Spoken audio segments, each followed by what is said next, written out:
পছন্দের খাবার। লইয়া আইসো বানাইয়া তুমি সুগন্ধি মিঠা আমের আচার।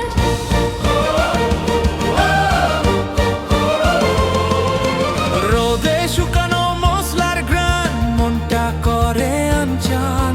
তোমার হাতে বানানো আচার লাগে যেন ভালোবাসা টান। বন্ধুর আমের বাগান চার আমার পছন্দের খাবার।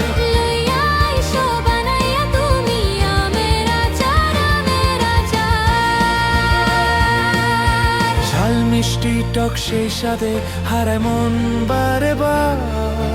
তোমার হাতে বানানো আচার আমার হৃদয়ের উপহার। কাঁচা আমের টক হাসিতে ভরে ওঠে দুপুর বেলা।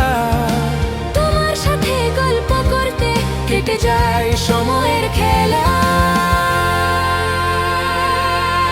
এক বয়াম আচার দিলেই হাসি ফোটে এই মন জুড়ে। বন্ধুত্ব আর ভালোবাসা রয়ে যাবে সারা জীবন ধরে।